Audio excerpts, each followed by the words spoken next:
नमस्कार, आदाब। Crime petrol dial 100 में आप सबका स्वागत है।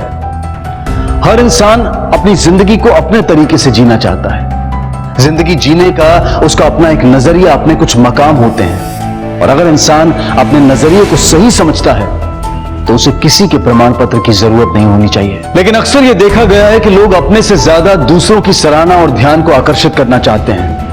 काश के ऐसे लोग समझ पाते कि दूसरों का प्रमाण पत्र प्राप्त करने की बजाय अपने आप पर भरोसा रखना ज्यादा जरूरी है। और जब अपने ही अपनों के लिए उठाए जोखिम को मानने से इनकार करें, यहां तक कि आपको दरकिनार कर दें, तो दिल दुखता है। और कई बार यह दुख इस कदर बढ़ता है कि रिश्तों में जुर्म की आहट कब प्रवेश कर जाती है पता ही नहीं लगता। आ गया, बहुत बढ़िया जगह आया हो। ये लो माचिस, आप कैंडल लगा दो, मैं छुरी लेके आता हूँ। क्या?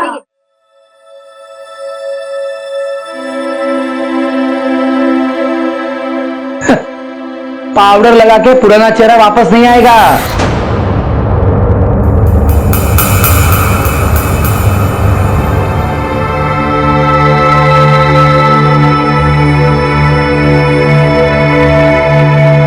कटवा दो, चलो।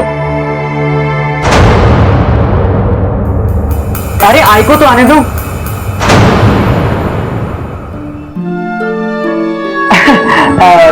आई तो आ जाएगी। केक काटो तब तक, है ना? चलो चलो चलो। Happy birthday to you, happy birthday to you, happy birthday dear Neha. Thank you. अबे काम करो, ये ना काम की बात देते हैं सबको, है ना?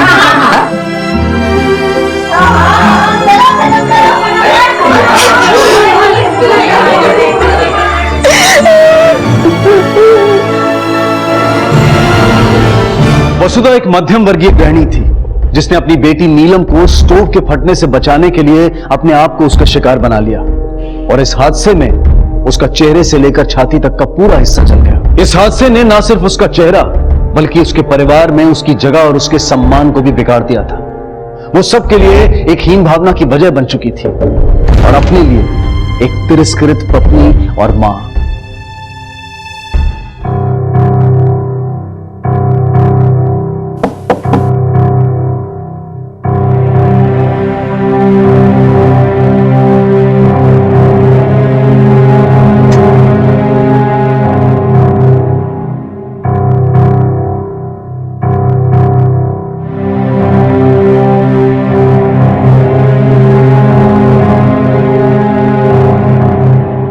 मंगेश अच्छी तरह से जानता था कि वसुधा ने यह सब उनकी बेटी नीलम को बचाने के लिए किया था।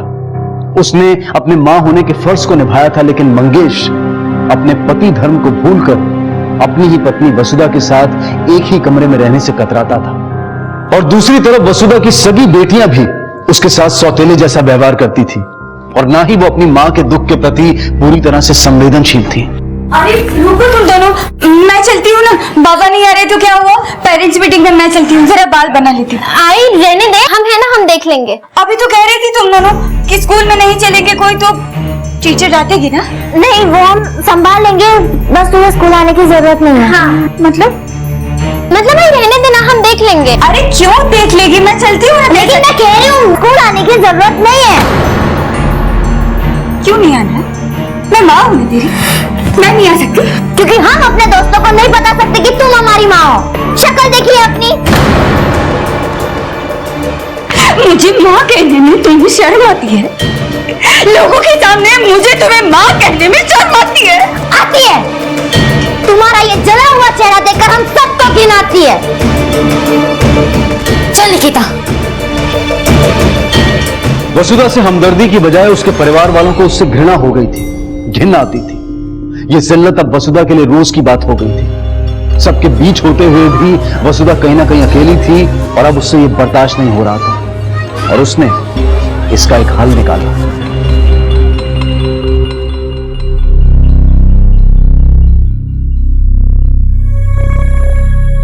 ले बेटा, ले आओ। ऐका ना, पिछले कुछ दिनों से ना मुझे एक अनजान नंबर से बार बार मिस कॉल आ रहा है और मुझे लग रहा है कि वो जानबूझकर परेशान करने के लिए कर रहा है।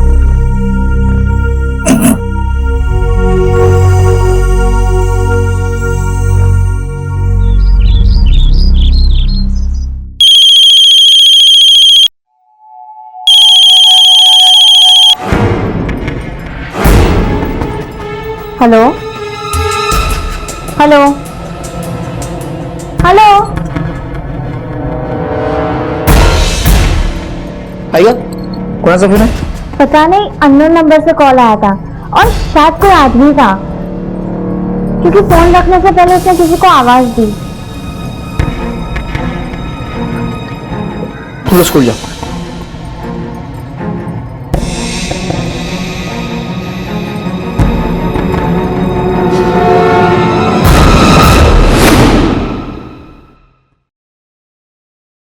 क्या चल रहा है? अरे बाबा आ गए? हाँ आ गया। क्या चल रहा है? Time pass. बहुत थक गया आज। पानी।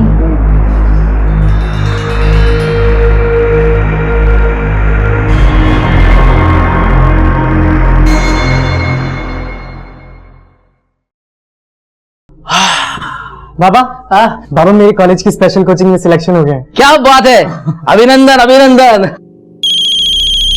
एक मिनट है। हाँ हेलो हेलो हेलो। हाँ क्या बोल रहे हो तुम? बाबा मेरी स्पेशल कोचिंग में सिलेक्शन हो गया है। गुड। कब से क्लास है तेरी? बस कुछ ही दिनों में बाबा।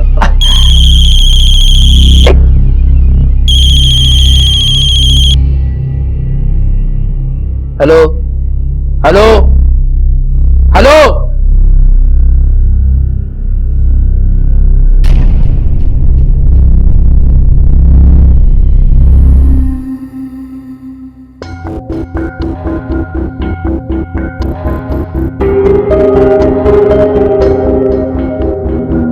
आई पापा का कुछ पता चला? नहीं आई मैंने बाबा को ऑटो स्टैंड, उनके दोस्तों सब जगह जाके पूछा पर किसी को कुछ पता नहीं आई। बल्कि बाबा ने आज ऑटो निकाला भी नहीं, उनका ऑटो वहीं खड़ा है जहां पे हर रोज पार्क करते हैं। पता नहीं बाबा कहां चले गए।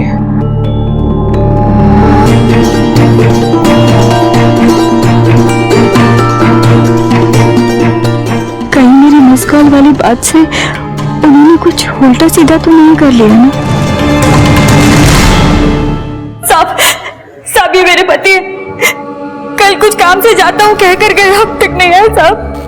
बेटे क्या करते हैं ये? रिक्शा चलाते हैं, लेकिन कल उन्होंने रिक्शा भी नहीं निकाला, पता नहीं कहाँ चले गए। इनकी किसी से दुश्मनी या कोई झगड़ा हुआ? नहीं सर, बाबा तो सीधे साधे आदमी है। शिंदे सर, इनसे इनकी पति की डिटेल्स ले लो, उनके फोन को सर्विलेंस पे डाल दो और ऑटो स्टैंड जाके पता करो किसी ने देखा था क्या। ठीक है सर। ठीक है आप लोग जा सकते हैं। एक मिनट, आपके चेहरे पे क्या हुआ? 7 साल पहले घर में स्टोव फट गया था साहब, उस पे जल गया। आखिर कहां था मंगेश? क्या वो सुरक्षित था? क्या मंगेश का गायब होना वसुधा के झूठ का परिणाम था या फिर सच कुछ और ही था? सिचुएशन पूरी तरह से समझ के बाहर थी। मंगेश को लापता हुए पूरा एक दिन गुजर चुका था और मंगेश की कोई खबर नहीं थी। लेकिन मंगेश के गायब होने के साथ साथ शाम तक एक और घटना घटी जिसने वसुधा के जीवन में और बड़ा भूचाल ला दिया।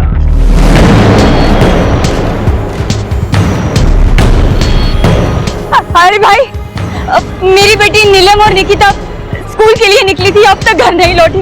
आप भी देखा है? क्या आपको कुछ पता है? अरे मैडम, इतने बच्चे आते जाते हैं, कैसे पता होगा? अब तो स्कूल भी बंद हो गया है। पता नहीं कहाँ चले गए।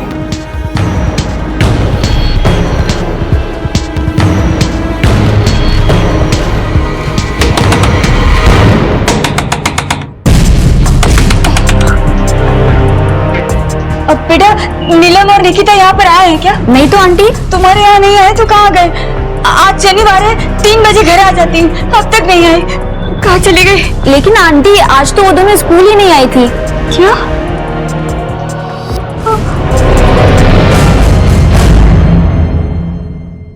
पहले आपके पति गायब हुए और उसके बाद आपकी बेटियां। आपको किसी पे शक है जो आपके साथ ऐसा कर सकता है? मतलब कोई लड़ाई झगड़ा किसी से, कोई दुश्मनी? सर मेरे पापा और सोनू वाले सीधे साधे आदमी हैं, अपने काम से काम रखते हैं सर। उनका किसी से दुश्मनी और झगड़ा हो ही नहीं सकता। और तुम्हारी बहनें, उनका किसी से कोई खास दोस्ती, कोई बॉयफ्रेंड? नहीं सर। अच्छा, तुम्हारी बहनों ने कभी शिकायत की किसी की? कोई उनका पीछा करता हो, कोई छेड़ता हो, कोई परेशान करता हो? नहीं सर, ऐसा तो उन्होंने कुछ भी नहीं बताया। ठीक है, आप लोग घबराइए मत, घर जाइए। और अगर ऐसी कोई भी बात याद आए जो हमारे इन्वेस्टिगेशन में मददगार साबित हो तो हमें जरूर बताइए। चलो।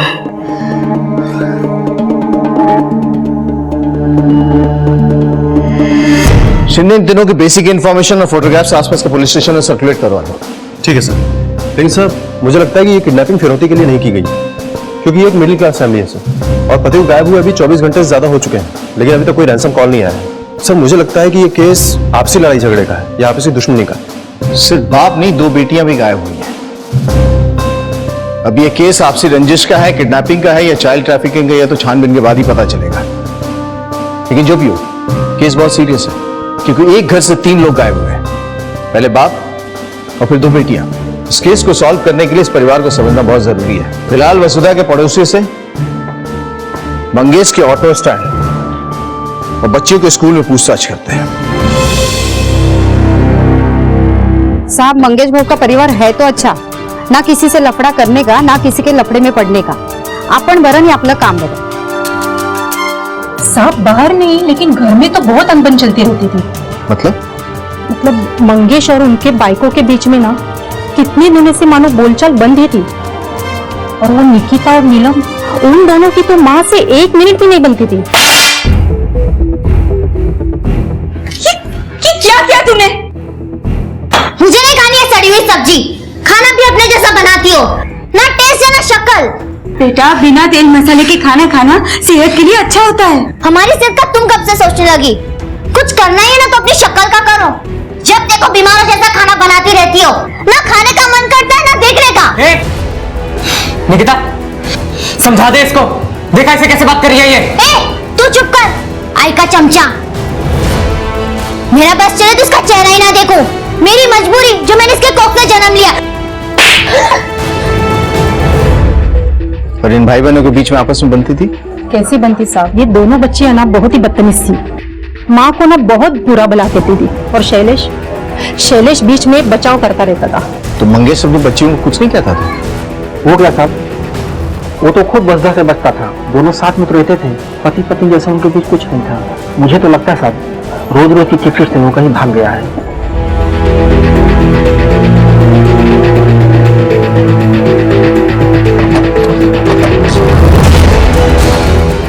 मंगेश एकदम ईमानदार, उसूल वाला आदमी था साहब। शायद इस वजह से ही उसको लोग खड़ूस समझते थे, और इस वजह से लोगों से उसकी बनती नहीं थी। पर किसी से कोई दुश्मनी ऐसा कुछ नहीं था साहब। अच्छा, मंगेश 17 तारीख को यहाँ पर आया था क्या? नहीं साहब, वो 17 तारीख को यहाँ पे नहीं आया था। हमको लगा कि उसको बाहर का बाड़ा मिला हो। जब भी उसका बेटा हमको यहाँ पे पूछने के लिए आया, तभी हमको लगा कि वो गायब है। हाँ साहब, और उसका घर पर बहुत मस्त होता था, इसके लिए वो हमेशा परेशान रहता था। बोलता था वो सगी माँ और बेटियों में बिल्कुल नहीं बनती, ऐसा लगता है जैसे जन्म जन्म की दुश्मन हो।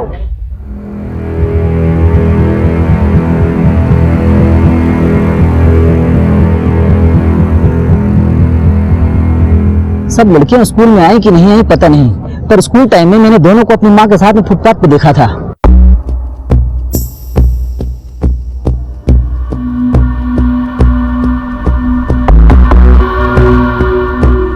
साहब देख के ऐसा लग रहा था कि सुबह उन लोगों में किसी बात को लेकर झगड़ा चल रहा है। फिर शाम को माँ आई और पूछी मेरी बच्ची कहाँ है। पूछताछ से ये बात सामने आई है कि आपके पति आपको इग्नोर किया करते थे, और आपकी बेटियों से भी आपकी बनती नहीं थी, वो आपकी बेइज्जती किया करती थी। कहीं इसी वजह से आपने अपने पति और बेटियों को गायब तो नहीं कर दिया? साहब आप क्या कह रहे हैं?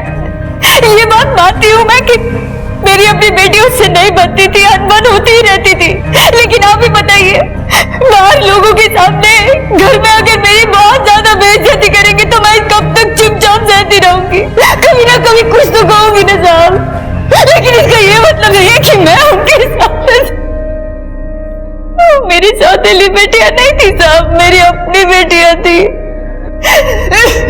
पड़ोसियों से पता चला है कि नीलम और निकिता अपने माँ की बिल्कुल भी इज्जत नहीं करती थी, इसीलिए तुम भी उन दोनों को पसंद नहीं करते थे।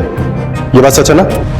हाँ सर। और इसीलिए तुमने उन दोनों को गायब भी कर दिया। नहीं सर, हाँ सर, ये बात सच है कि मैं उन दोनों को पसंद नहीं करता हूँ, लेकिन वो दोनों मेरी बहनें हैं सर।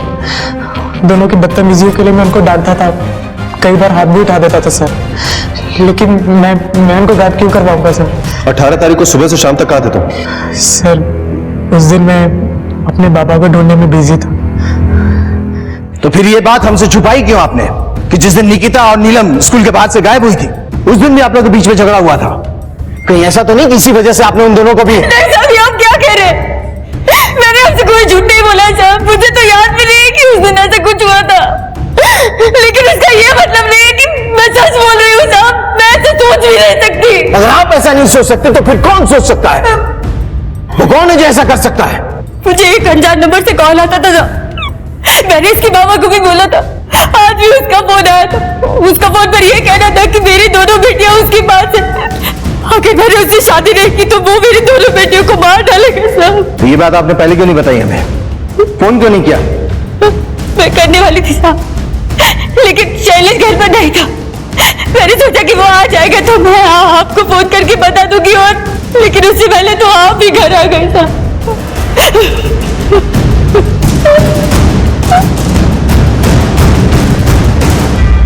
सर मुझे लगता है कि वसुधा झूठ बोल रही है, क्योंकि उसकी बात गले से नीचे नहीं उतर रही है सर। एक तो वो 40 साल की औरत है, 3 बच्चे की माँ है, और ऊपर से उसका चेहरा जलने की वजह से पूरी तरह बिगड़ भी चुका है। तो फिर उससे शादी करने के लिए कोई इस तरह से पागल क्यों होगा सर? शिंदे, शायद कोई ऐसा आदमी हो जिसे वसुधा के आज के हालात के बारे में पता ना हो। शायद कोई पुराना प्यार जो अब तक अटका हो, या फिर कोई ऐसा आदमी जिसे वसुधा के आज के हालात से हमदर्दी हो। एक काम करो सर, वसुधा शैलेश के कॉल रिकॉर्ड से मोबाइल लोकेशंस निकालो, और जो देवदास है ना उसका पता करो। ठीक है सर। सर, नीलम के कॉल रिकॉर्ड्स और मोबाइल लोकेशन। ठीक।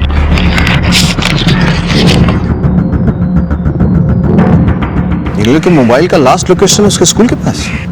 शिंदे सर।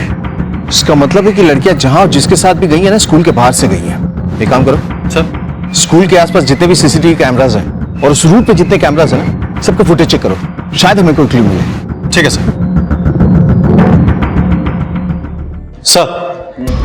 सर मैंने वसुधा और मंगेश के कॉल रिकॉर्ड्स चेक किए हैं सर। मंगेश के कॉल रिकॉर्ड से कुछ खास नहीं मिला है। 17 तारीख को उसका फोन उसके घर के आसपास ही बंद हुआ था सर, और वो अभी तक बंद है। और सर शैलेश के कॉल रिकॉर्ड से भी ये बात क्लियर है कि उसके कॉल सिर्फ फैमिली या दोस्तों तक ही सीमित है। और सर जिस दिन ये दोनों लड़कियां किडनैप हुई, उस दिन भी शैलेश का फोन उसके घर के आसपास ही था सर। और वो वसुधा के रैंडम कॉल्स? सर वसुधा सच कह रही थी, उसको रैंडम कॉल्स आते थे। पता करो ये नंबर किसके नाम से, और उसका लोकेशन भी पता करो।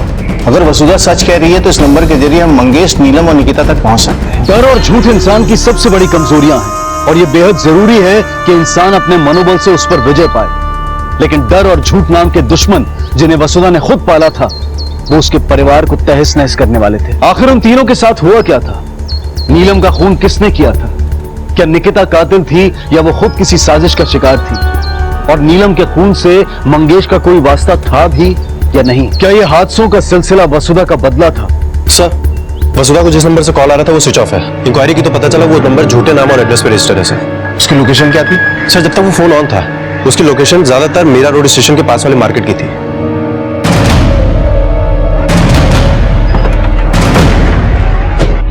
इस औरत को पहचानते हो?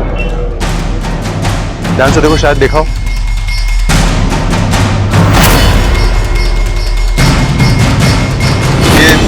इस औरत को इधर से कहीं आते जाते देखा है क्या? हाँ साहब, ये औरत तो यहाँ पे आती है, राधे श्याम के यहाँ से सब्जी लेके आती है। उसकी दुकान कहाँ है? सब हो रहा उसका दुकान सब, लेकिन कल दोपहर से इसने दुकान अचानक बंद करके कहीं चले गया है, उसके बाद आया भी नहीं, और आज भी ठेला बंद है। नंबर है उसका? हेलो, क्या?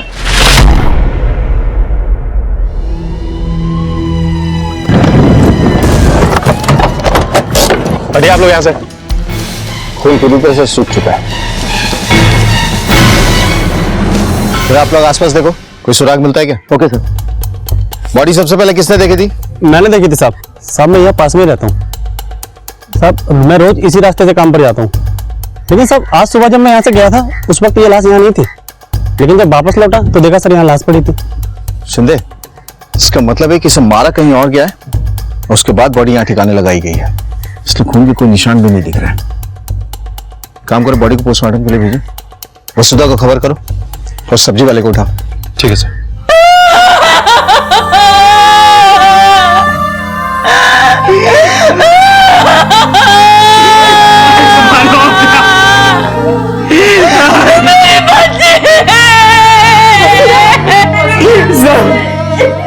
सर मैं अपनी एक बहन खो चुका हूँ सर, दूसरी को नहीं खोना चाहता सर। प्लीज मेरे बाबा और बहन को ढूंढ दो, प्लीज उन्हें ढूंढ दो सर। हम उन्हें ढूंढने की पूरी कोशिश कर रहे हैं, संभालो अपने आप को। शैलेश, शांत हो। आप कौन हैं? साहब मैं मंगेश का दोस्त हूँ। हफ्ते भर से बाहर था, आज ही आया हूँ तो ये बात पता चली।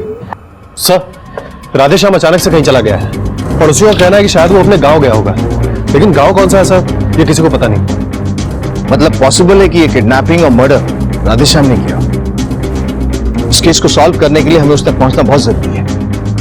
सर, ये नीलम की पोस्टमार्टम रिपोर्ट। Thank you. हमारे इंफॉर्मेशन के मुताबिक राधेश्याम की दुकान 19 तारीख को बंद हुई थी और इस पोस्टमार्टम रिपोर्ट के मुताबिक नीलम की मौत 4 से 6 के बीच में 18 तारीख को 5 बजे 20 तारीख को बॉडी मिली थी। जब तक ये राधेश्याम नहीं मिल जाता ना, इस केस की गुत्थी नहीं सुलझेगी। उसकी तलाश जारी रखो। Right sir. और सर वसुधा का घर काशीमीरा गांव में, लड़कियों का स्कूल मीरा भाईंदर के शांति नगर के इलाके में। सर नीलम की लाश मिली है गोराई में। सर ये भी तो पॉसिबल है ना कि लड़कियों को इसी एरिया के बीच में कहीं रखा गया। पॉसिबल है सिद्धे। एक काम करो सर, गोराई से लेकर मीरा रोड के बीच में पता करो वसुधा का कोई रिश्तेदार या नीलम का कोई दोस्त रहता है क्या। ठीक है सर। सर वो दोनों बहनें हमेशा एक साथ ही रहती थी, दोनों बहनें एकदम बेस्ट फ्रेंड की तरह रहती थी और इसीलिए उन्हें कभी किसी फ्रेंड की जरूरत ही नहीं थी। उनका कोई बॉयफ्रेंड था? नहीं सर, वो दोनों का कोई बॉयफ्रेंड नहीं था। सर एक और बात, अचानक उनके पास बहुत पैसे आने लगे थे और वो लोग खर्च भी बहुत करती थी, है ना? हाँ सर। ठीक है, थैंक यू। उन लड़कियों को पहचानते हो तुम? हाँ सर, ये तो यही स्कूल में पढ़ती है सर। ये लास्ट टाइम कब आई थी? 3-4 दिन पहले आई थी सर। बहुत हो गया ये माँ का एहसान, मुझसे अब ये औरत बर्दाश्त ही नहीं होती। छोड़ना, और गुस्सा करके क्या फायदा। अब स्कूल बंक कर ही दिया है तो चल मैं तुझे एक जगह लेकर चलती हूँ। कहाँ? अब हम जाएंगे तो तुझे खुद ही पता चल जाएगा और तेरा गुस्सा भी शांत हो जाएगा। लेकिन निकिता, अरे चल नीलम। अच्छा ये लोग गई कैसे थे? सब कैसे गया ये तो मैंने देखा नहीं साहब, ग्राहक आया तो मैं काम में लग गया। उन बच्चियों को आप लोग पढ़ाते थे, बता सकते हैं कैसी बच्चियां थी? सर जो नहीं है उसके बारे में बुरा तो नहीं बोलना चाहिए। हाँ पर दोनों बहनें थी बहुत शरारती। पूरे स्कूल में ना कोई उनको पसंद करता था और ना वो किसी को, सिवाय प्रमोद सर के। वही थे एक जिनसे उनकी पटती थी। प्रमोद सर कहाँ है? प्रमोद सर पिछले 4 दिनों से छुट्टी पर है। वायरल हुआ है सर। 1 मिनट, ये देखिए डॉक्टर का प्रिस्क्रिप्शन, 4 दिन से दवाइयाँ खा रहा हूँ सर। अच्छा एक बात बताओ, जिन बच्चियों की स्कूल में किसी से नहीं बनती, वो टीचर उन्हें पसंद नहीं करता, उनसे तुम्हारे क्लोजनेस का रीजन क्या था? सर हर टीचर का या स्टूडेंट का कोई ना कोई फेवरेट होता ही है, बस उतना ही। मैं सच कह रहा हूँ, मैंने कभी भी उनका फायदा उठाने की कोशिश नहीं की। फायदा उठाने की कोशिश तो की तुमने, लेकिन कामयाब नहीं हुए। अपनी बदनामी से बचने के लिए तुमने निकिता और नीलम को किडनैप किया और फिर नीलम को मार दिया। नहीं सर, 4 दिन से तो मैं स्कूल में भी नहीं गया हूँ और उससे पहले 2-3 दिन से ना तो मेरी उनसे बात हुई है ना ही मुलाकात हुई है। आप चाहो तो पता कर लीजिए। वो तो हम पता कर ही लेंगे, लेकिन एक बात ध्यान में रखना, अगर इस मर्डर और किडनैपिंग में तुम्हारा हाथ हुआ ना, 2 घंटे के अंदर तुम्हारा बुखार उतार दूंगा मैं।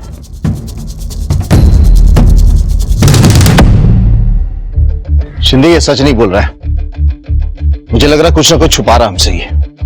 सर कहीं ऐसा तो नहीं कि इस टीचर प्रमोद का नीलम के साथ अफेयर चल रहा हो, जिसकी खबर मंगेश को हो गई है और शायद मंगेश ने इसका विरोध किया हो, जिसकी वजह से इसने पहले मंगेश को गायब किया फिर दोनों लड़कियों को, और शायद नीलम की जान गलती से चली गई। शिंदे अभी कुछ भी कहना जल्दबाजी होगी। एक काम करो सर, इस पे नजर रखो और उसकी कुंडली निकलवाओ। ठीक है सर।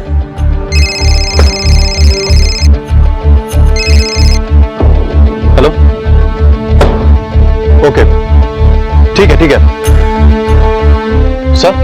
वो जो सब्जी वाला है ना राधेश्याम, उसका फोन ऑन हुआ है सर। फौरन टीम को अलर्ट करो। ठीक है सर।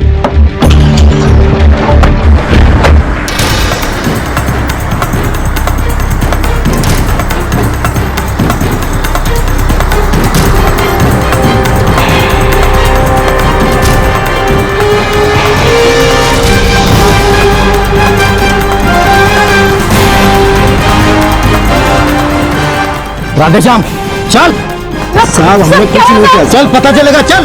वसुधा बहन जी ने हमें खुद फोन करने के लिए बोला था साहब, और तो और साहब उन्होंने ही मुझे मोबाइल और नंबर दिया था।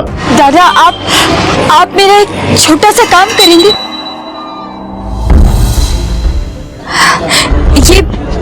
ये सिम कार्ड और ये फोन, आप इससे मुझे दिन भर मिस कॉल करते रहिएगा। और हम क्यों देंगे मिस कॉल, और काहे देंगे?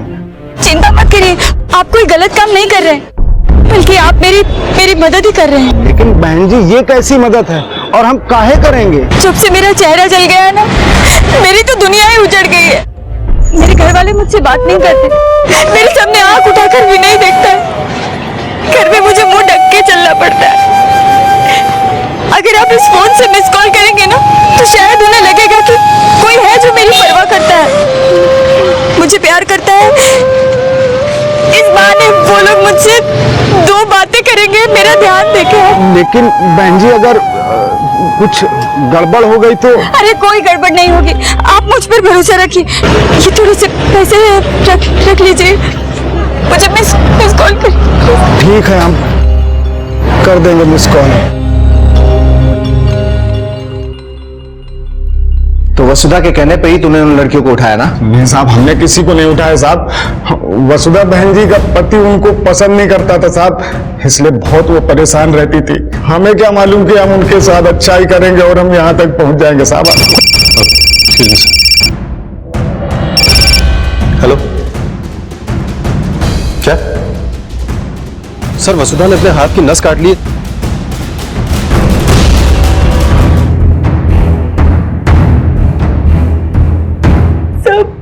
मेरी वजह से मेरी बच्ची नीलम, उसके साथ जो कुछ भी हुआ उसके लिए मैं जिम्मेदार हूँ, इसीलिए अपने आप को सजा देनी चाहिए, लेकिन बच गई। झूठ बोल के आपने गुनाह किया है, और उसी झूठ की वजह से हम गलत दिशा में तहकीकात करते रहे और आपकी नीलम मर गई।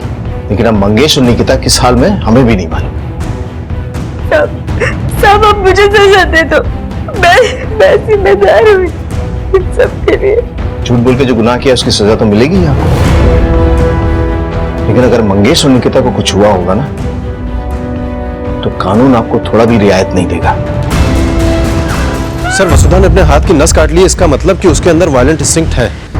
सर कहीं ऐसा तो नहीं कि वो अपने आप को निकिता और नीलम से बहुत ज्यादा नीचा समझने लगी थी, जिस बात का उसे गहरा दुख था? और हो सकता है कि उसकी ये तकलीफ इतनी बढ़ गई हो कि उसने खुद ही अपनी बेटियों को अगवा करवा के उन्हें मरवा दिया। शिंदे अगर मान भी ले कि उसी ने ये सब किया है, तो भी उसका प्लान तो सक्सेसफुल हो ही रहा था ना। फिर उसे सुसाइड करने की या हमारे सामने कबूल करने की क्या जरूरत पड़ी? मुझे लगता है कि कोई ऐसा आदमी है जिसे वसुधा के सब्जी वाले से फोन करवाने वाली बात पता चल गई थी, और उसने अपनी दुश्मनी निकालने के लिए बच्चियों को अगवा किया और फिर नीलम को मार दिया, और शायद ये सोच रहा हो कि हमारा शक तो वसुधा पे ही जाएगा। नहीं सर, अभी तक इस फैमिली का कोई दुश्मन सामने नहीं आया। दुश्मन शुभचिंतक के रूप में भी हो सकता है सर। प्रमोद के बयान पे मुझे जरा भी भरोसा नहीं है, मुझे लगता है कुछ छुपा रहा है वो। और दूसरी तरफ ये अजय, जिस परिवार के काफी करीब है। एक काम करो सर, इस अजय की कुंडली निकलवाओ। ठीक है सर। सर हमने प्रमोद के बारे में इंक्वायरी की, तो एक चौंकाने वाली बात सामने आई। मैं वही बोल रहा हूँ कि मैंने नीलम के साथ कुछ भी गलत नहीं किया है। मैंने कभी भी उसका फायदा नहीं उठाया है सर। जिस फायदे की तू बात कर रहा है ना, हमें पता है तो उठा ही नहीं सकता, क्योंकि तुझे लड़कियां नहीं लड़के पसंद है। ये कैसी बात कर रहे हैं आप सर? ऐसा कुछ नहीं, मेरी गर्लफ्रेंड है सर। सर मेरी गर्लफ्रेंड नहीं है सर,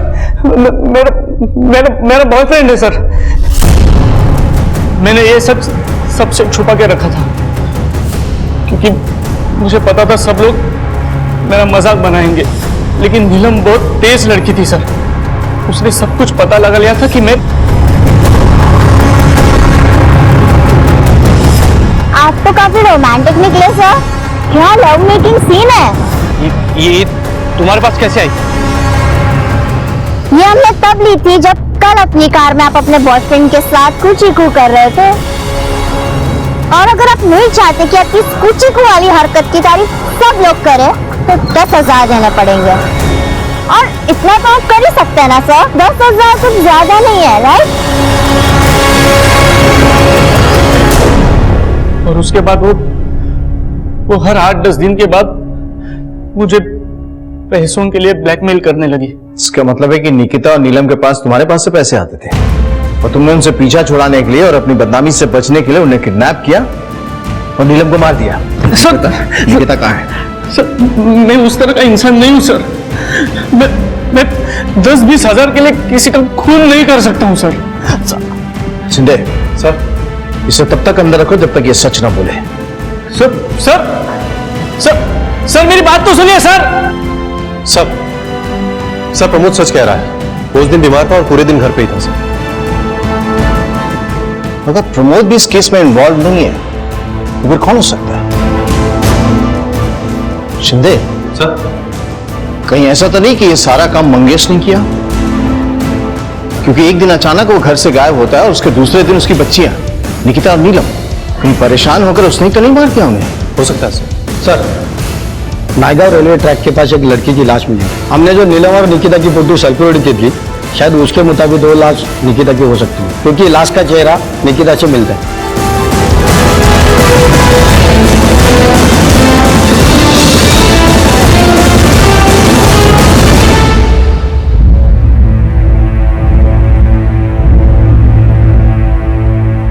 सर, बॉडी 2 हिस्सों में कट चुकी है।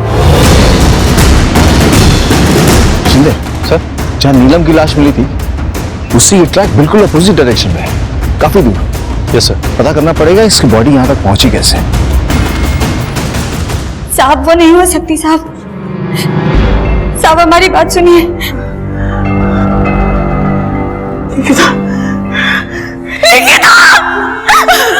मेरी बच्ची!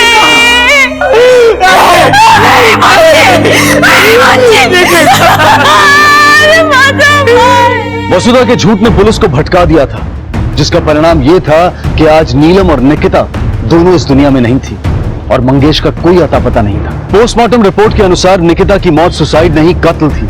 उसकी मौत गला दबाने की वजह से हुई थी और उसकी बॉडी को रेलवे लाइन पर सिर्फ पुलिस को गुमराह करने के लिए डाला गया था। वसुधा, प्रमोद, शैलेश, पुलिस की इन सब पर नजर थी।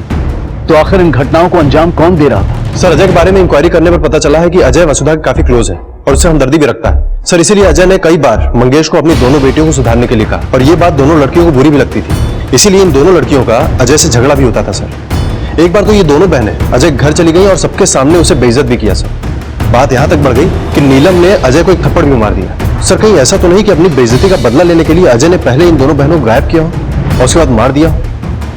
शिंदे, ये नौबत इसलिए भी आ सकती है क्योंकि अजय और वसुधा के बीच में कुछ चल रहा था जिसकी जानकारी बच्चियों को थी और उन्होंने अपने बाबा मंगेश को ये बात बता दी। इसलिए अजय और वसुधा ने मिलकर प्लानिंग की और पहले मंगेश, उसके बाद बच्चियों को गायब कर दिया। बच्चियों की लाश तो मिल गई है, कहीं ऐसा तो नहीं कि मंगेश को भी इन लोगों ने मार दिया? ऐसी गंदी बात मैं सोच भी नहीं सकता हूँ। दोस्त हूँ मंगेश का, वसुधा को भाभी मानता हूँ मैं, अपने परिवार की तरह समझता हूँ उन्हें। इसीलिए तूने मंगेश को लोन दिया था ना ऑटो खरीदने के लिए, जिसके पैसे तूने अभी तक नहीं मांगे? साहब, वो दोस्त है मेरा, आज नहीं तो कल दे देगा ना। इसमें क्या है? इसमें यह है कि तूने वो लोन वसुधा की वजह से उसे दिया था और उसकी लड़कियों ने तेरी प्लानिंग फेल कर दी। इसीलिए तूने उन्हें पहले किडनैप किया, उसके बाद लड़कियों को मार दिया। मार दिया उसे भी। मेरे साहब, मैंने किसी को नहीं मारा है। मैं अपने दोस्त के साथ ऐसा क्यों करूंगा? गलत रिश्तों की वजह से अक्सर दोस्त दोस्त का दुश्मन हो जाता है। तो तूने भी इसीलिए किया ना सब? नहीं साहब, वसुधा भाभी है मेरी, मैं ऐसा नहीं सोच सकता हूँ साहब। अगर तू ऐसा नहीं सोच सकता फिर किसने सोचा?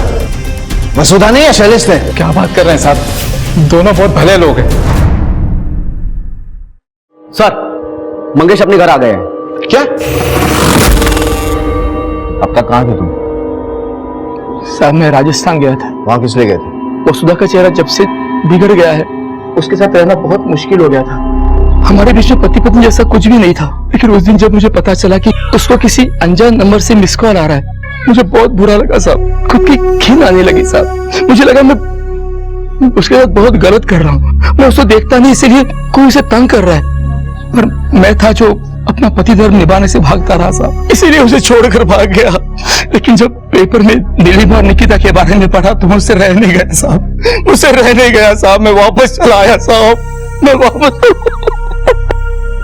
कहीं ऐसा तो नहीं इन्हीं सब कारणों की वजह से वसुधा के अंदर इतना गुस्सा भर गया कि उसने ही अपनी बेटियों को मार दिया?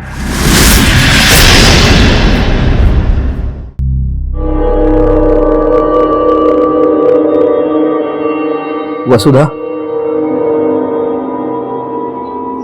क्या तुमने हमारी बेटियों को मारा? क्या कह रहे हैं आप मुझ पे शक कर रहे हैं? नहीं वसुधा, वो सर, हमारी पुलिस टीम ने भाईंदर, जहां पर नीलम और निकिता का स्कूल है, वहां से लेकर मीरा रोड, गुराई, जहां पर नीलम की लाश मिली, और नायगांव, जहां पर निकिता की लाश मिली, इन सब जगहों की फुटेजेस चेक किए तो घोड़बंदर मार्केट के एक एटीएम के सीसीटीवी फुटेज में ये दोनों लड़कियां एक लड़के के साथ नजर आई। ये फुटेज है सर, लगा ये देखिए सर, जूम करा। हेलमेट की वजह से शक्ल पहचानना मुश्किल है, बाइक का नंबर भी नहीं है। एक काम करो सर, इस फुटेज को लैब भेजो और वहां से नंबर निकलवाओ। उसने इंडिया का जर्सी पहना है। सुनते सर, इस फुटेज को देख के एक बात तो साफ होगी कि लड़कियां जिसके साथ भी गई है ना, उसे बहुत अच्छी तरीके से जानती है और ये जर्सी में कातिल तक पहुंचा सकती है।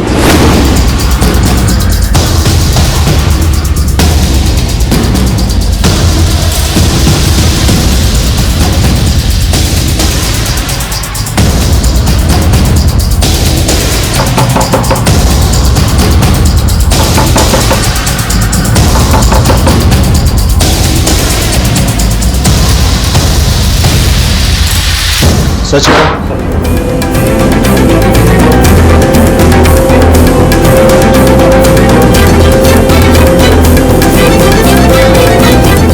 सर, इधर नहीं है।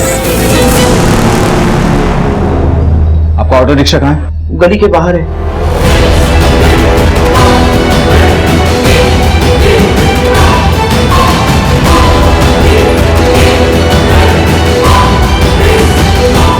सर,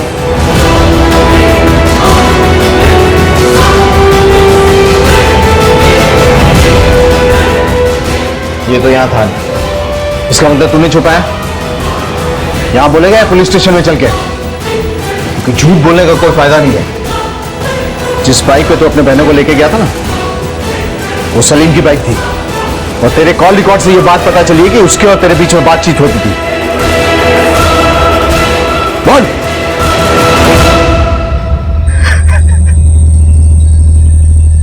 हाँ सर, मैंने इन दोनों को मारा है।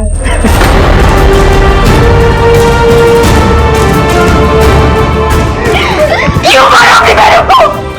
अपनी बहनों को क्यों मारा? बोल, तेरी बहन थी वो। नहीं थी वो मेरी बहन, क्योंकि उन दोनों ने और आजी ने मुझे हमेशा ये एहसास दिलाया कि मैं तुम्हारा अपना नहीं बल्कि गोद लिया हुआ बेटा।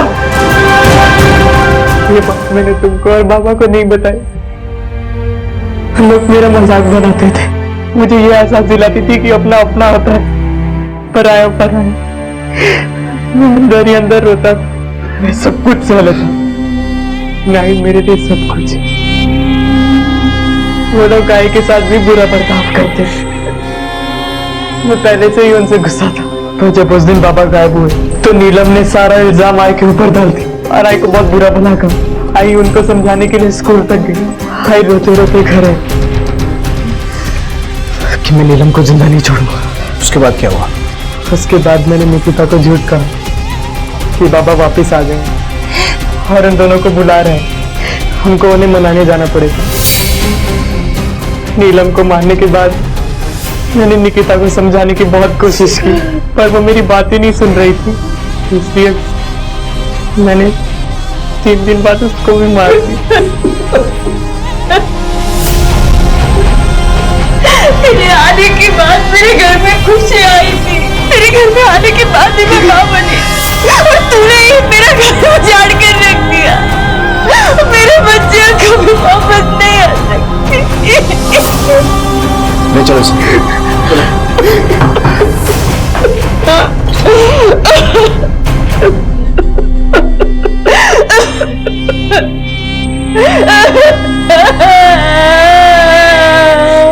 शारदा, नीलम, निकिता शैलेश से प्यार नहीं करते थे, लेकिन वसुधा और मंगेश शैलेश से प्यार करते थे। क्या शैलेश को जीने के लिए इतनी वजह काफी नहीं थी? बेशक थी, लेकिन उसने नफरत का जवाब नफरत से दिया। वसुधा के साथ भी वही हुआ। अपने पति और बेटियों से प्यार और इज्जत पाने की कोशिश में वो एक के बाद एक गलतियां करती चली गई। शैलेश को नीलम और निकिता के अपहरण और हत्या के लिए गिरफ्तार किया गया और इस वक्त वो न्यायिक हिरासत में है। अपने किए हुए अच्छे काम की सराहना सबसे पहले खुद करें, अपने ऊपर विश्वास रखें, क्योंकि दूसरों के प्रमाण पत्र की जरूरत सिर्फ कमजोर लोगों को पड़ती है। देखते हैं हमारे आज के एपिसोड की दूसरी कहानी।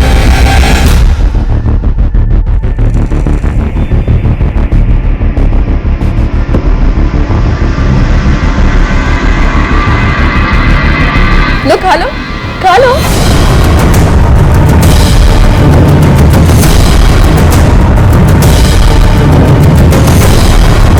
नहीं, मुझे नहीं खाना। मैं तो खाऊंगा, मुझे भूख लगी।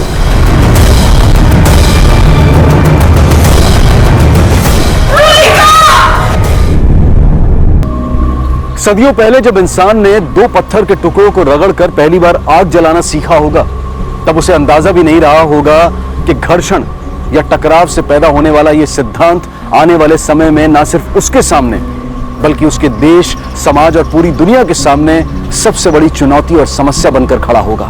सदियों बाद पत्थरों की जगह इंसान खुद, उसकी नस्लें, उनकी सोच, समाज की मान्यताएं और विचारधाराएं आपस में टकराएंगी और आग भड़क उठेगी।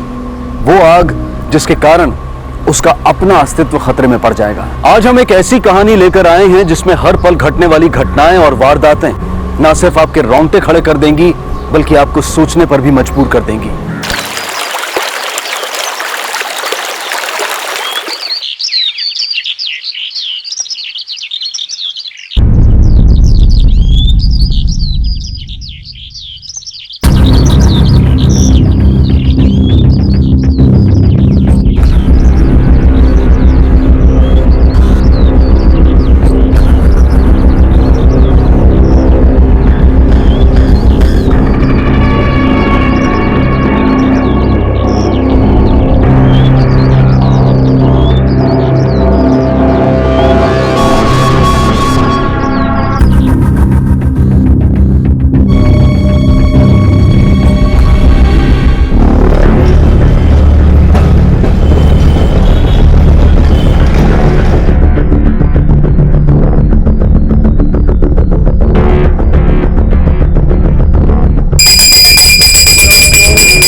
हेलो माँ, कैसे हो आप?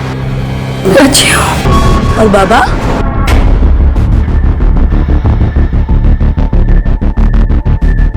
पापा भी ठीक है। और साची कैसी है? साची भी अच्छी है। 2 दिन के बाद उसकी गुड़िया की शादी है ना, तो उसी की तैयारी में लगी है। और तू कैसा है? मैं तो एकदम चंगा हूँ। गौतम जल्दी आओ, जा, तेरी बहुत याद आती है। मैं नहीं आ सकता ना बाप, ख्याल रख अपना, रखता हूँ। हेलो गौतम।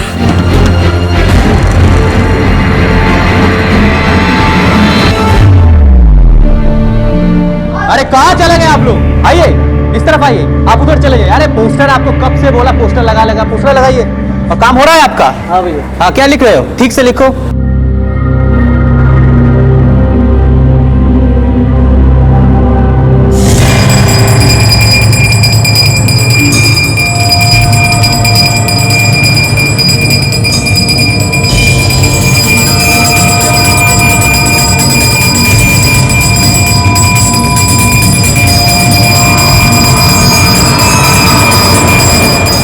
दीदी ने क्या बनाया तेरे लिए? तेरा पसंद की मछली, पेट भोरे खा भी, एकदम शर्माना नहीं। मुझे भूख नहीं है। क्यों बेटा? लेकिन माछ खाने पे तो कोई मना नहीं कर सकते ना, ऊपर से मेरे हाथ पे बनाए हुए इलिश माछ। हाँ, मुझे मालूम है तुम्हें इलिश माछ बहुत पसंद है ना? लो खा लो, खा लो। क्या कर दिया गौतम? तूने क्या बेटा? छोड़ यार, मिल जाइए। अरे कहाँ गए वो दो बच्चे? Hello, police station. एक तरफ कोलकाता में 12 साल का गौतम सैकड़ों किलोमीटर दूर बांकुरा जिले के छातना गांव में क्या छिपा रहे थे माँ बेटे एक दूसरे से? क्यों माँ ने गौतम से झूठ कहा था कि उसके पिता ठीक हैं, जबकि वो खुद उनका कत्ल कर चुकी थी? और क्यों गौतम अपने घर नहीं लौट सकता था? और ये जो एक के बाद एक खून का सिलसिला शुरू हुआ है, क्या ये थमेगा?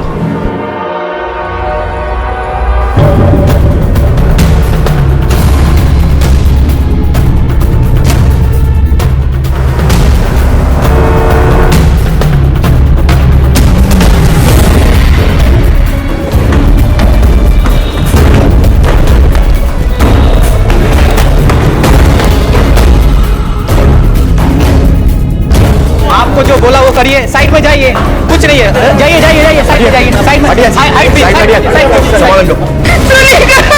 क्या हो गया बेटी?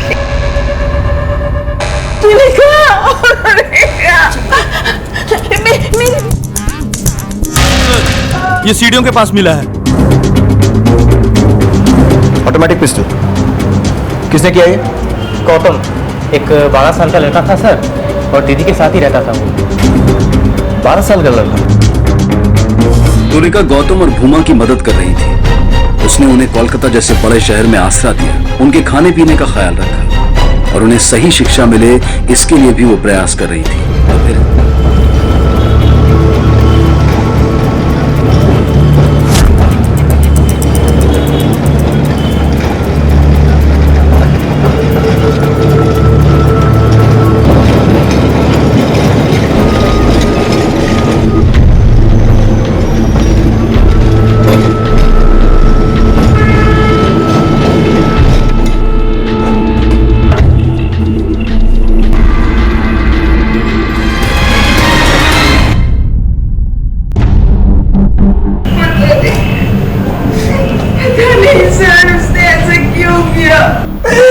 दोनों बच्चे थे सर, स्कॉलरशिप के लिए आए थे, और गौतम को तो हमने अपने बच्चे की तरह माना था। अगर मैं अपने आंखों से नहीं देखती तो कभी भी विश्वास नहीं कर पाती। इतने प्यारे बच्चे ये कर सकते हैं। दोनों लड़कों की कोई फोटो होगी आपके पास? गौतम की है, कल ही ली थी हमने। ये देखिए सर, ये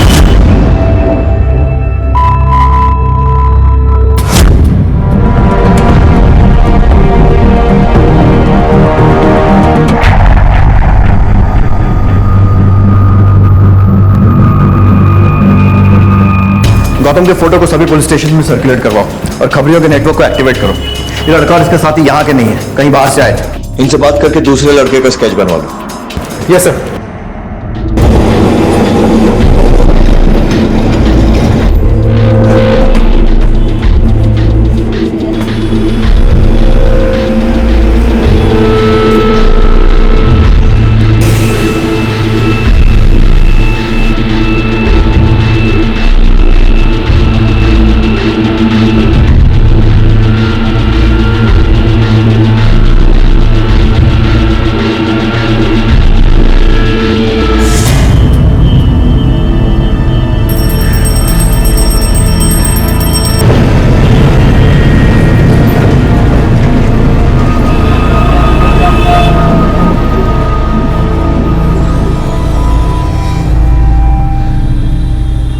गौतम इधर आ।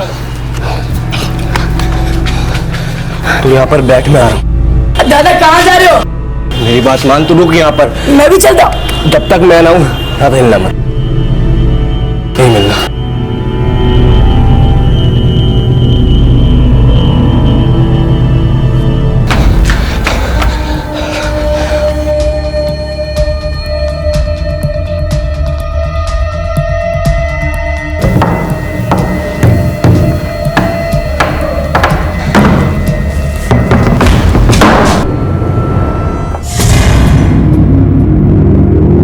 क्या हुआ दादा? कुछ नहीं, अब क्या करेंगे? रात होने का इंतजार, तब तक हमको किसी के घर छुपना होगा। और अब तक तो कोलकाता पुलिस ने तेरे फोटो छाप दिए होंगे सारे में। होटल में गए तो पकड़े जाएंगे। दादा अगर ऐसा है ना तो आप चले जाओ, मैं अकेले संभाल लूंगा। तो गोली क्या चला दी, खुद को तरनखा बनने लगा तू। साथ आए थे साथ जाएंगे, और ये फालतू को दिमाग मत लगा तू। बस ये सोच रात का गुजारे।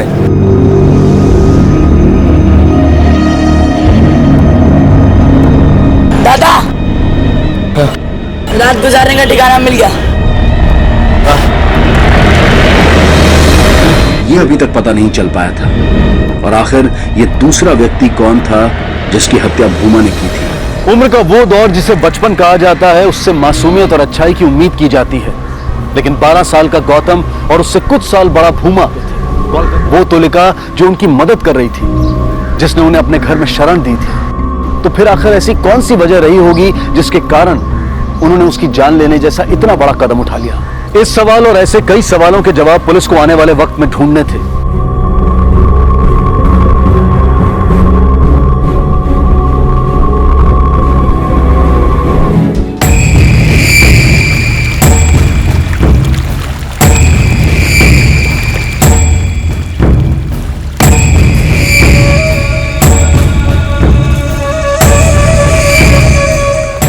हाथ जोड़ती, मुझे एक बार मेरी बेटी से मिलने दो। उसे बहुत तेज बुखार है, उसे दवा की जरूरत है। अरे तू गिड़गिड़ा क्यों रही है? मैंने किसी बात के लिए मना किया आज तक? तो जा मिल ले। सर, इन लोगों ने तुलिका को अपने गांव का जो नाम बताया था, मैंने वहां बात कर लिया। ये लोग वहां से नहीं है। इन लोगों ने तुलिका को झूठा एड्रेस दिया था। किसी और गांव से 2 बच्चे गरीब स्टूडेंट्स बनकर आए, तुलिका से मिले। तुलिका ने इन लोगों को अपने घर पर भी रखा हुआ था। एक और बात सर, ये छोटा सा बच्चा गौतम, जिसने तुलिका पर गोली चलाई, पिछले 10 दिनों से एक लस्सी की दुकान पर काम कर रहा था।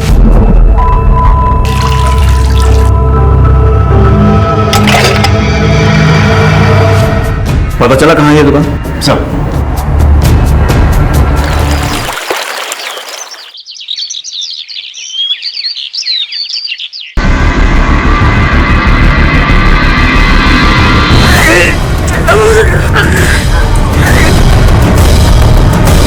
दीदी आप निकलो यहाँ से अभी, जल्दी। क्यों? वो मोइनअक्का और पूरे गांव वाले यही आ रहे हैं। लेकिन क्यों? मैंने सुना कि वो आपको मार डालेंगे, और वो इसीलिए वो आ रहे हैं। तो रुक यहाँ पे,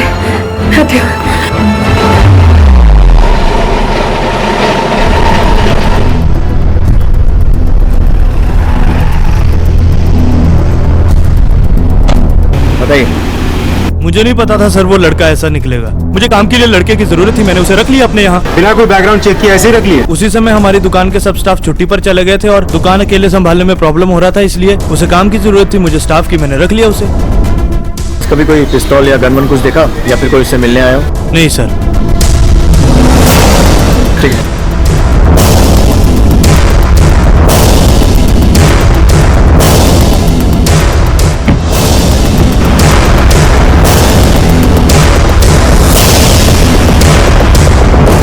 अगर वो लड़का स्कॉलरशिप पर कोलकाता आया था, तो फिर चाय की दुकान में नौकरी क्यों कर रहा था? जबकि तुलिका ने उसे और उसके साथी को अपने घर में रखा हुआ था, और उन दोनों का खाना पीना भी वहीं हो रहा था। फिर उसे पैसों की जरूरत क्यों पड़ी? तो जैसे कि सब कह रहे हैं कि बच्चा गरीब है, तो ऐसा भी तो हो सकता है कि कुछ एक्स्ट्रा पैसा कमाने के लिए वो नौकरी कर लियो। लेकिन उसी कॉलेज के पास में जहाँ पर तुलिका पढ़ती थी, और बाद में उसने तुलिका के घर में शरण ली और फिर उसका मर्डर भी कर दिया। वो आई माइट बी रॉन्ग, पर मुझे ये कोइंसिडेंस से ज्यादा प्लानिंग लग रही है। नहीं तो उसके पास वो ऑटोमेटिक रिवॉल्वर कहाँ से आता? सर कहीं ऐसा तो नहीं कि दोनों बच्चे किसी क्रिमिनल गैंग के साथ कनेक्टेड हो, या फिर दोनों ही सुपारी किलर्स हो सकता है, और ये भी हो सकता है कि वो रिवॉल्वर तुलिका का ही हो। आफ्टर ऑल पॉलिटिशियन थी, और ऐसे लोगों के बारे में श्योरिटी से कुछ नहीं कह सकते। लेकिन मुझे एक बात समझ में नहीं आ रही, उसके पास तुलिका को मारने के बहुत सारे चांसेस थे। कभी भी मार सकता था अकेले में, या फिर रात में सबके सोने के बाद, लेकिन उसने सबके सामने मारा, वो भी दिन दहाड़े। चल देखते हैं कहाँ छुपी है।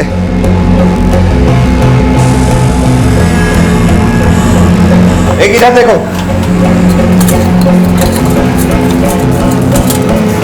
झुमके, पिताजी कहाँ है? मुझे नहीं पता। नहीं पता? सच सच बोल। मुझे सच में नहीं पता। ठीक है, चलो हम खुद ही पता कर लेते हैं। अरे चलो रे, पूरा गांव खंगाल करके ढूंढो, देखो कहाँ जाते हैं यार। चलो मीरा।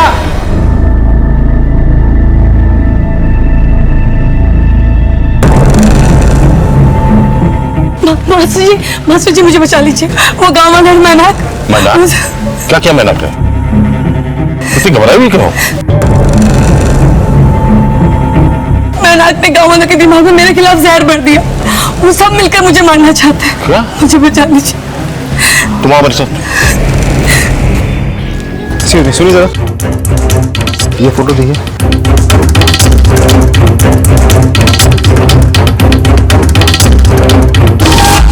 तू आएगा? नहीं, मुझे नहीं खाना। मैं तो खाऊंगा, मुझे भूख लगी। गौतम और भूमा को पकड़ने के लिए कोलकाता पुलिस ने पूरे शहर में जाल बिछा रखा था। उन्होंने शहर के कोने कोने में गौतम की तस्वीर फैला दी थी, जिससे उन्हें उसके बारे में कोई ना कोई सुराग मिलने की पूरी उम्मीद थी। बेटा ये फोटो देखो, इसे देखा है? हाँ, इसको मैं देखा था। मेरा दोस्त दीप चैटर्जी के साथ था। दीप चैटर्जी? कहाँ रहता है बेटा ये दीप? ये आगे वाली गली पे ब्लू वाला घर। Thank you. वेलकम। सर, इस लड़के का घर पता चल गया है, दीप चैटर्जी।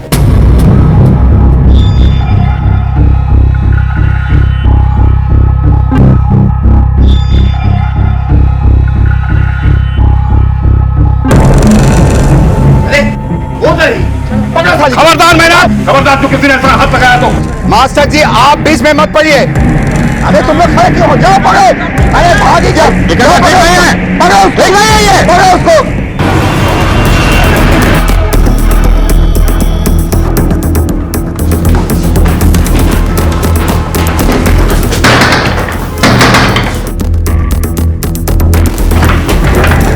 जी हाँ, शिलादित्य चैटर्जी। जी हाँ, हम लोग एक लड़के की तलाश कर रहे हैं, गौतम नाम है उसका, जो आखिरी बार आपके बेटे दीप के साथ देखा गया था। क्या वो आया था?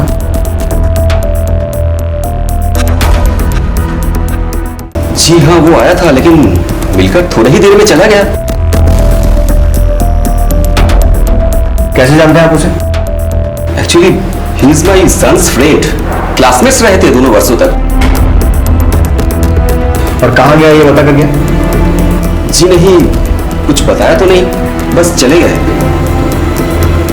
जाते वक्त उसके साथ कोई और भी था? जी नहीं, बिल्कुल अकेला था वो। अच्छा, आपका बेटा दीप घर में है? जी है ना। बुलाइए। बुलाइए। दीप, दीप बेटा।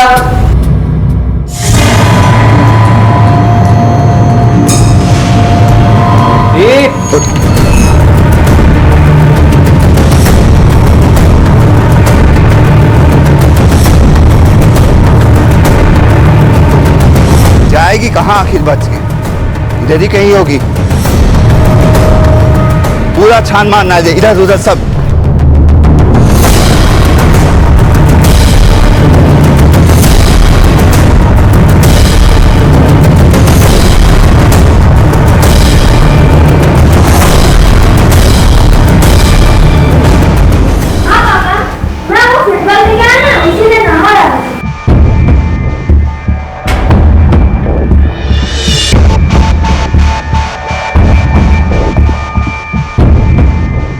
अंकल आए हैं। गौतम आपका फ्रेंड है? हाँ। वो यहाँ आया था?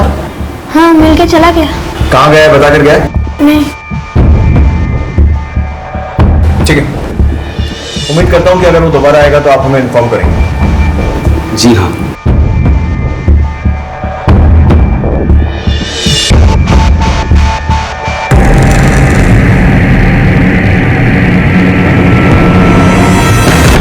आजू बाजू वाले देख न ले, इस डर से कोई हमसे दरवाजे पर खड़े होकर बात करना पसंद नहीं करता, लेकिन मिस्टर चैटर्जी ने हमें अंदर आने के लिए एक बार भी नहीं कहा। कुछ तो गड़बड़ है। अपने 3-4 आदमियों को सादी वर्दी में घर के आसपास तैनात करो और 24 घंटे नजर रखने को कहो। सर।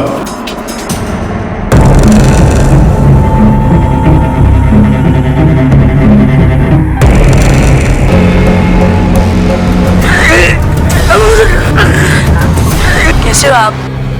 अच्छी हो। और बाबा?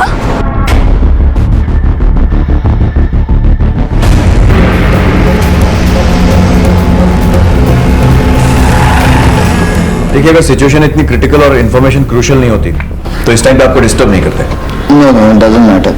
इनफैक्ट मैं तो इस बात से हैरान हूं कि गौतम ने ऐसा किया है। हमारी स्कूल का बहुत ही ब्रिलियंट स्टूडेंट था वो, एजुकेशन में, स्पोर्ट्स में, हर चीज में। कोलकाता से उसकी फैमिली पे शिफ्ट कर गई थी, मेदिनीपुर डिवीजन। हाँ, ये रही। बांकुरा जिले के एक छोटे से स्कूल में उसने एडमिशन ले लिया था। बांकुरा? जी।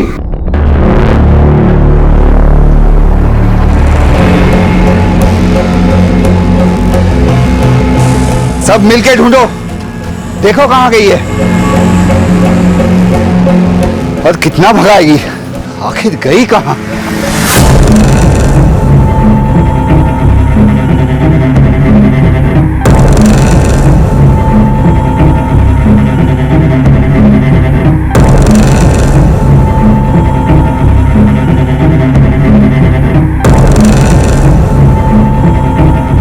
आओ।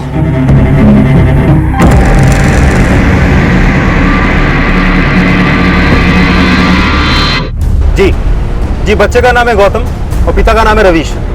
Okay, thank you. Sir, Medinipur police headquarter से बात हुई। बांकुरा के उस गांव में कोई पुलिस स्टेशन नहीं है, तो वो लोग पहले एक सर्च टीम बांकुरा के लिए भेजेंगे। शाम तक टीम पहुंच के हमें रिपोर्ट करेंगे। गुड। घोष, अम्मी बापची इतना टैलेंटेड बच्चा किलर बनने पर क्यों और कैसे मजबूर हुआ? उसे हथियार उठाने के लिए किसने मजबूर किया? किसी सिचुएशन ने या फिर किसी पर्सन ने? सर, आपने एक चीज नोटिस की, हमने जहां जहां भी पता किया वहां सिर्फ गौतम के बारे में ही पता चला, लेकिन दूसरे लड़के भोमा के बारे में कुछ भी पता नहीं चला है। सर, मुझे काम के लिए लड़के की जरूरत थी, मैंने उसे रख लिया अपने यहाँ। मैं तो इस बात से हैरान हूं कि गौतम ने ऐसा किया है। हमारी स्कूल का बहुत ही ब्रिलियंट स्टूडेंट था वो, एजुकेशन में, स्पोर्ट्स में, हर चीज में। इसे देखा है? हाँ, इसको मैं देखा था। मेरा दोस्त दीप चैटर्जी के साथ था।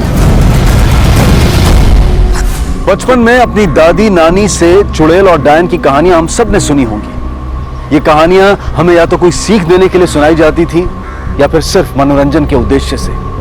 वजह चाहे जो भी हो, लेकिन कहानी सुनाने वाला अंत में यह बताना नहीं भूलता था कि असल जीवन में ना तो कोई डायन होती है और ना ही कोई चुड़ैल। लेकिन यहां तो एक पूरा गांव अचानक अपने बीच रहने वाली इस सामान्य महिला मिताली को डायन कहकर उसके पीछे पड़ गया था। आखिर उसने ऐसा क्या किया था जिसने उसे इंसान से डायन बना दिया था? क्या यही वो वजह थी जिसके कारण वो उसे डायन कहकर उसके पीछे पड़ गए थे, या फिर ये कहानी कुछ और ही थी?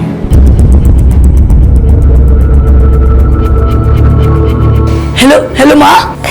गौतम भैया। झुमकी, झुमकी क्या हुआ? झुमकी माँ कहाँ? झुमकी वो गाँव वाले माँ को ले गए। क्यों? कहाँ ले गए?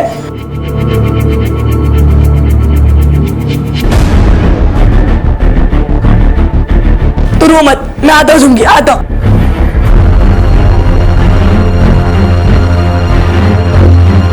माँ को मार डालेंगे। भूमा दादा, भूमा दादा, भूमा दादा, भूमा दादा। ये औरत अपने पति को मारा, हमको जो मोइना खाया, उसको बीवी का पेट में जो बच्चा था उसको भी खाया। मैंने पति को नहीं मारा, आपको पक्का कोई गलतफहमी हुई है। कल सूरज ढलते ही हम सब गाँव वाले उसको ऐसे सजा देंगे कि आप लोग के साथ बुरा काम करने का परिणाम क्या है उसको पता चलेगा।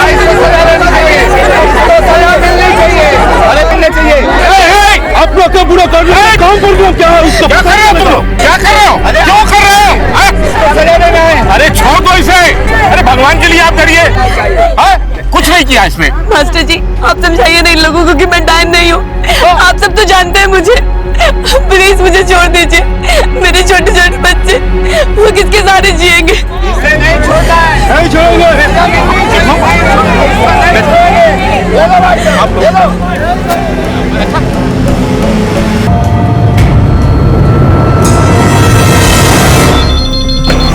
Hello hello police station. हाँ बोल रहे। इंस्पेक्टर साहब मैं दीप के फादर बोल रहा हूँ।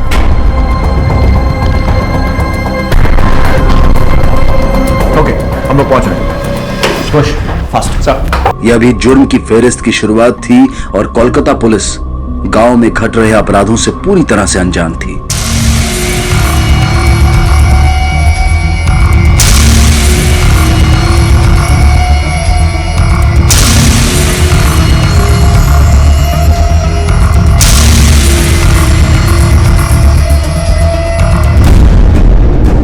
शहर से ज्यादा दूर नहीं गए होंगे। एक काम करो, शहर से बाहर जाने वाले जितने रास्ते हैं सब पर चेक पोस्ट लगवाओ, नाकाबंदी करवाओ, चेकिंग करो। उन दोनों का फोटो सब जगह सर्कुलेट करो। मैं कंट्रोल रूम में बात करूँ। सर।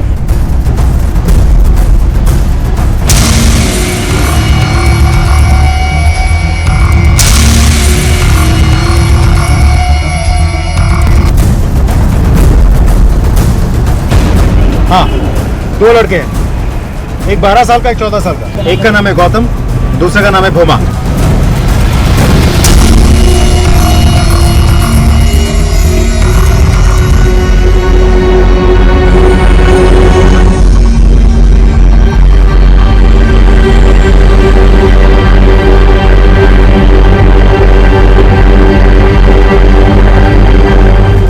हाँ 2 लड़के हैं, स्टूडेंट यूनियन लीडर तुलिका का मर्डर करके भागे हैं। फोटो सिर्फ गौतम की है, हम भिजवा रहे हैं। छोटे वाले की फोटो भिजवा रहे हैं, बड़े वाले का जैसे ही हुलिया मिलता है आपको बताएंगे।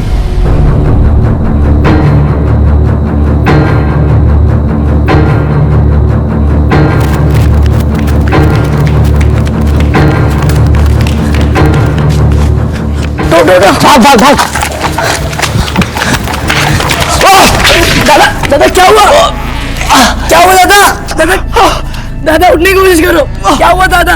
मुझे लगा मेरे मुंह आ गई। मैं नहीं जा पाऊंगा। तू जा। दादा मैं नहीं जाऊंगा। दादा आपने ही कहा था साथ आए थे साथ जाएंगे। दादा बताओ मुझे क्या हुआ? तू जा। नहीं दादा मैं नहीं जाऊंगा। जाओ। नहीं दादा मैं जाऊंगा नहीं आपके बिना। अरे रुक साले। दादा उठने की कोशिश करो। क्या हुआ दादा? मैं जाऊंगा नहीं आपके बिना। अरे रुक साले। अरे रुक साले। जाने से कब मना किया मैंने? गांव जाएंगे, सुबह गंगा किनारे जाकर अपना भेष बदलेंगे और गांव चलेंगे। गांव जरूर जाएंगे।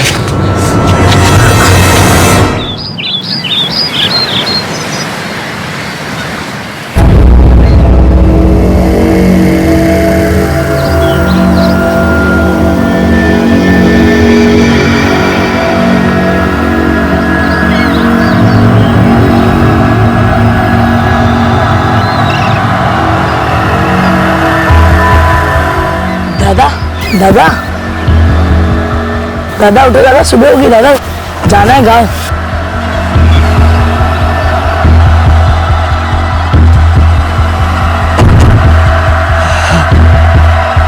मैं चलना है दादा।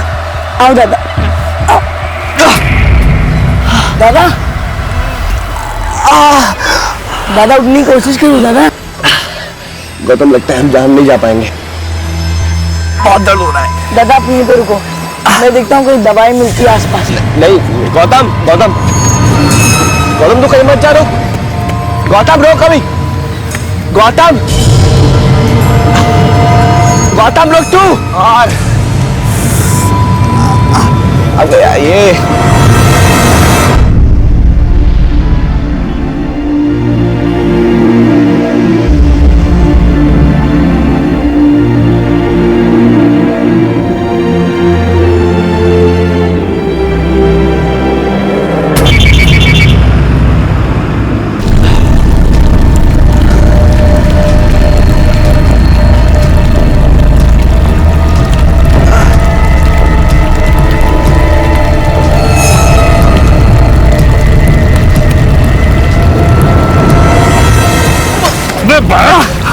और सबसे बड़ा सवाल यह था कि कैसे सुलझाएगी कोलकाता पुलिस इस उलझे हुए केस को, और वो कैसे पहुंचेगी इस केस के पीछे छिपे सच तक। ऐसे कई सवालों की एक लंबी लिस्ट है जिनके जवाब हमें मिलेंगे कल रात 11 बजे इस केस के दूसरे और आखिरी भाग में।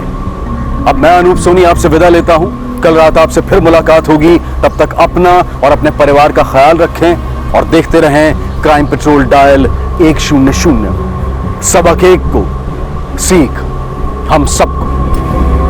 जय। इस तरह के और भी एपिसोड देखने के लिए हमारे चैनल को सब्सक्राइब करें और बेल आइकन दबाना ना भूलें।